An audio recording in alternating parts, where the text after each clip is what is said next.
دبسناه وقلنا له لازم نسمع صوتك وتقول كلمة بالمناسبة دي لشباب جامعة القاهرة. بسم الله الرحمن الرحيم. الحمد لله رب العالمين والصلاة والسلام على رسول الله صلى الله عليه وسلم. أهلا ومرحبا بكم. الحقيقة أنا سعيد جدا في وجودي داخل الصرح الكبير جامعة القاهرة، وسعيد جدا إن أنا قابلتكم النهاردة، وأشعر بإحساس وأنا قاعد كده. الإحساس ده ما حسيتش بيه في البداية، لكن حسيت بيه في وسط الكلام، أن الله سبحانه وتعالى يعني يبارك في هذا الكم من الناس. والحقيقة حبيت أبدأ بكلام مختلف شوية، أو بكلمة أو بحاجة جديدة شوية. هو سؤال أو تصويت: اللي عايز حياة بلا تدخين يرفع ايده.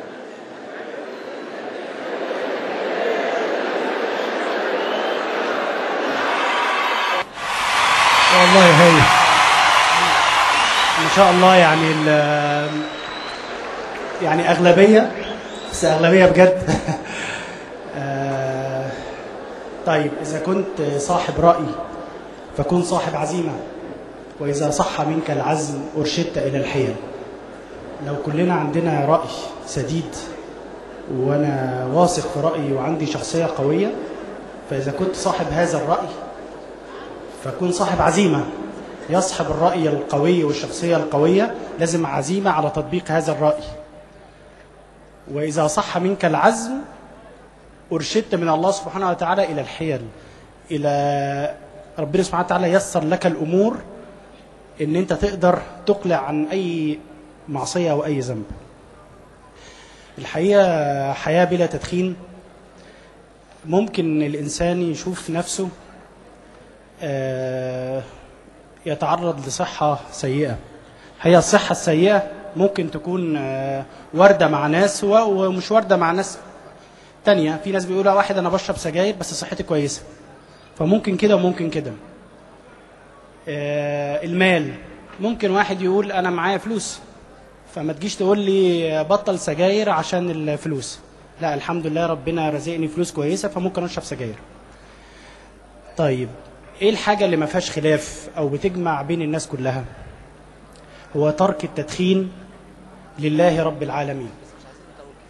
هي دي الحاجة الوحيدة، الدافع القوي اللي من جوه الانسان في رغبته ان الله سبحانه وتعالى يرضى عنه.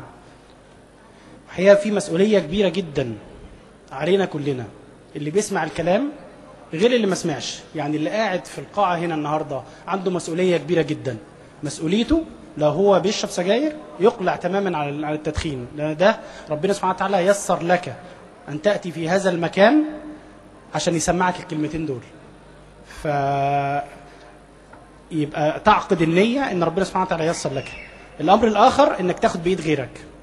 لو شفت زميلك يعني بيشرب سجاير، ولازم أنت يبقى ليك دور فعال في المجتمع.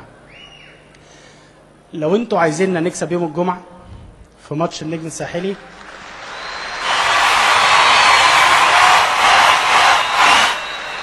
عايزين ولا مش عايزين؟ طيب، اوعدونا ان كل واحد يسعى جاهدا ويبذل قصارى جهده ان في نهاية 2008 ما يبقاش في واحد داخل جامعة القاهرة بيشرب سجاير.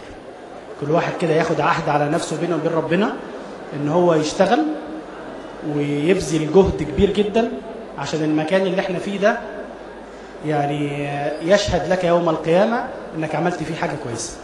شكرا.